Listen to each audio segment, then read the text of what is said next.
Now, recent milk contamination scares in China and New Zealand may help the Indian dairy industry increase its exports. Sohail Rahman reports from the western state of Gujarat on how it plans to step up to the challenge. Milking the traditional way. Premilaben Patel and millions of Indian women are often the ones who spearhead milk production at village level. She began in 1966 with one cow. She now has 15. She's one of more than 3 million in Gujarat state and 50 million across India. She's part of a cooperative, a system that's been growing in popularity amongst Indians for the past 40 years. It takes time to build up a herd like this, but with the cooperative support, I am now earning enough money to educate my family. My daughter has just come back from America as a qualified pharmacist. While milk yields per herd are traditionally low, quality is high. Farmers only used what was produced for their own needs.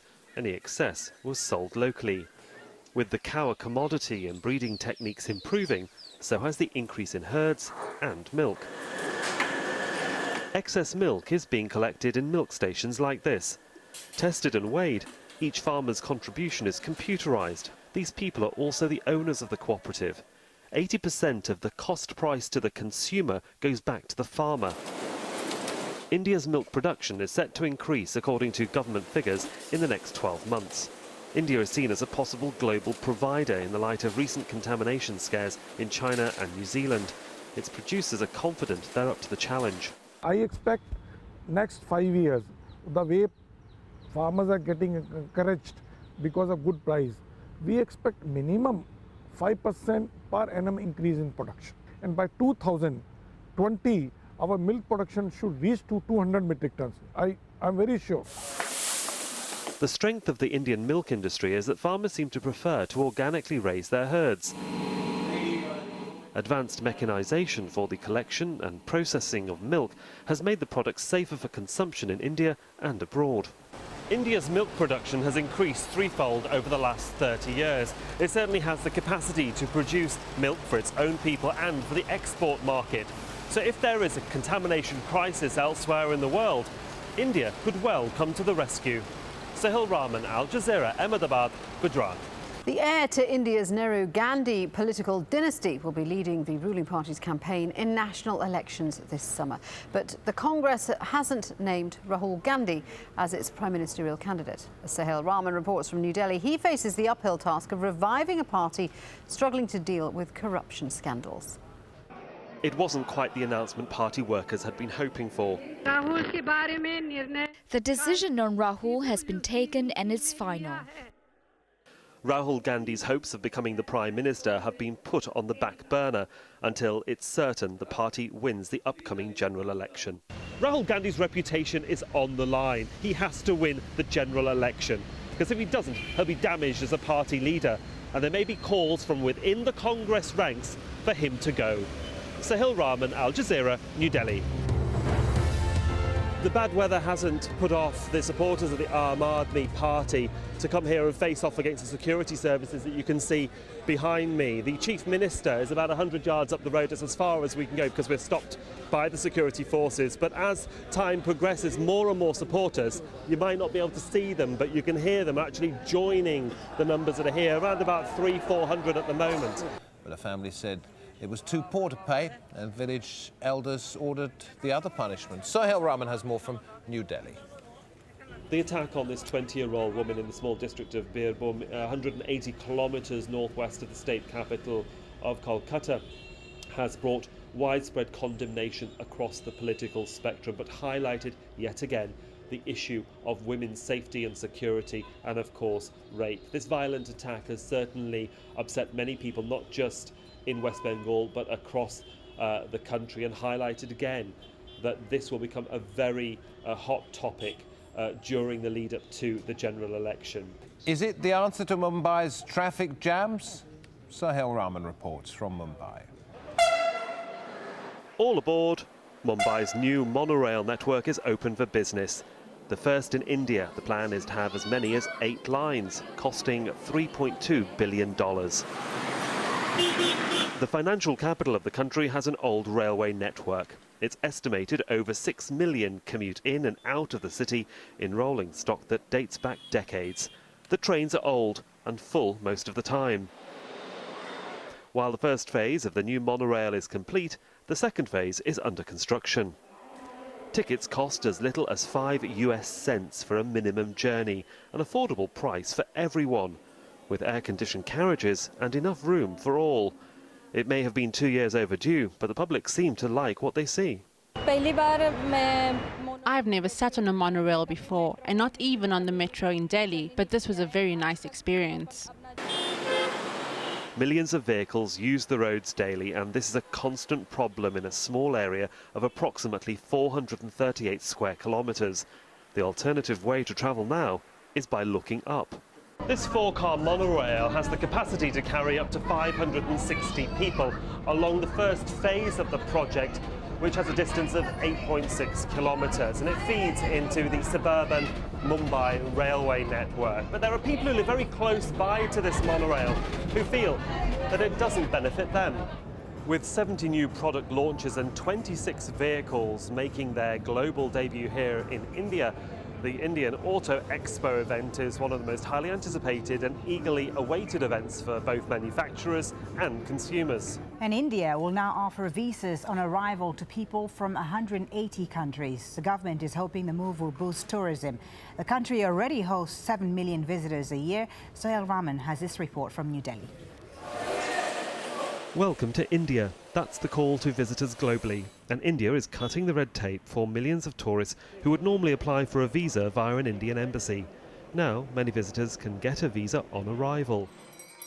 Official figures show that up to 7 million foreign visitors arrived in 2012. So opening up the points of entry to visas on arrival will hopefully encourage more people to travel to India. Security is a huge issue for India. Nationals from Pakistan, Iraq, Afghanistan and a few other nations will not be given visa on arrival. They'll have to apply for one from the Indian embassy in their own respective countries. For India, promoting a safe environment for all its visitors is paramount for its future success as a must-visit location. Sohail Rahman, Al Jazeera, New Delhi. India's financial capital has a new airport terminal. Flights began arriving at Mumbai's Terminal 2 in the early hours of Wednesday morning. But as Sohail Rahman reports, the people who were evicted to make way for the project are accusing the government of not keeping its promises. Bright, shiny and open for business. Passengers have started to arrive at and depart from Mumbai's new international terminal. Security is tight across the complex that covers 800 hectares and costs nearly $2 billion. A meaningless figure to the 1,200 slum dwellers forced to move to make way for the new airport.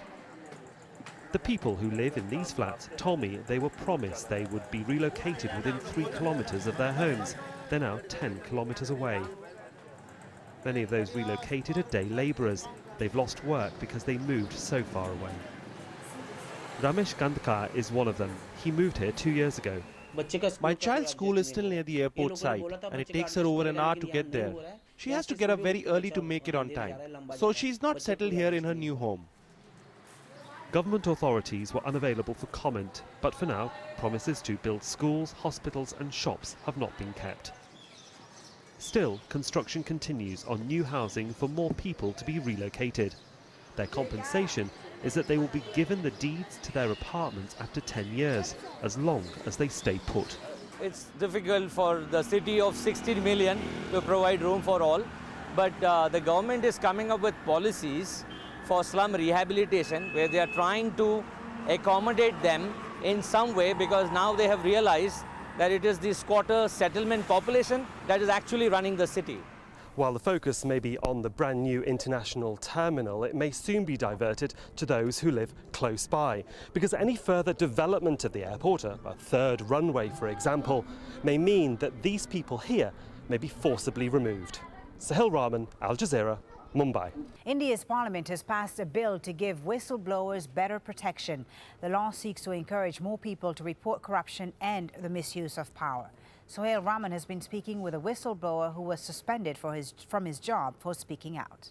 The final session of Parliament is a loud affair, particularly during debates on a series of bills to combat bribery and encourage and protect whistleblowers. During those days, this hasn't come soon enough for Niraj Hatka. He is a professor of economics in Mumbai.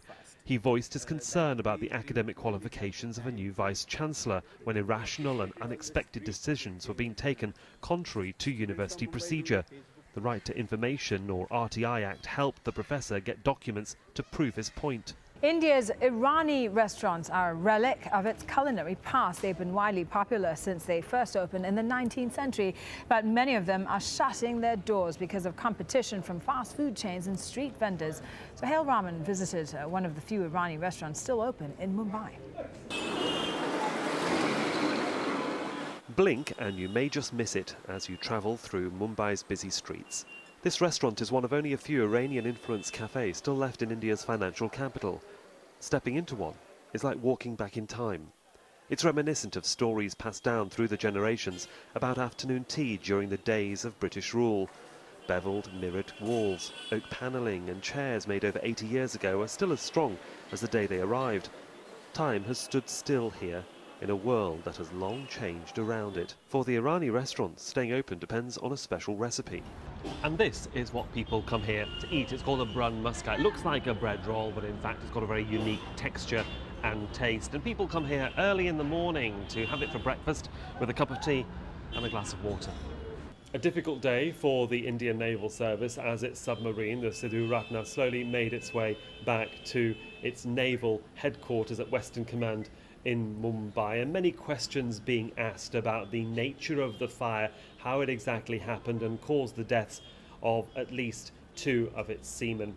India has one of the world's largest number of homeless people. The last census recorded 78 million people living without proper shelter. That's nearly the entire population of Germany, for example. Sohail Rahman reports from New Delhi.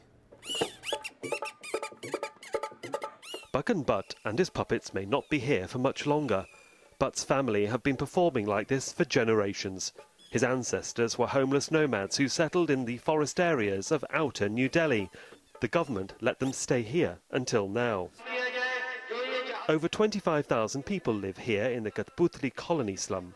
Now a private developer has bought the land and wants them to move. If our homes are taken away, I become homeless. So where do I go? Homelessness is a big problem in India. Many people migrate towards its urban areas to find work or even a safe place to live. In the last official census, it's estimated 78 million people, that's nearly the entire population of Germany, are homeless. India's Supreme Court has issued a landmark ruling recognizing transgender people as a third gender. Activists say that it will give relief to millions of people who face discrimination in India's deeply conservative society. Sohail Rahman reports. India's transgender community has officially been recognized by the Supreme Court. I'm very pleased about the judgment. I'm overjoyed. The court has ruled I'm an equal citizen of India. I'm a human being and won't be treated like an animal anymore. 2 Supreme Court judges advised the government to make sure that transgenders, or those who identify with a different sex than their own, are recognised legally as a third sex. They said the civil rights of transgender people are guaranteed, as are opportunities and access to equal employment.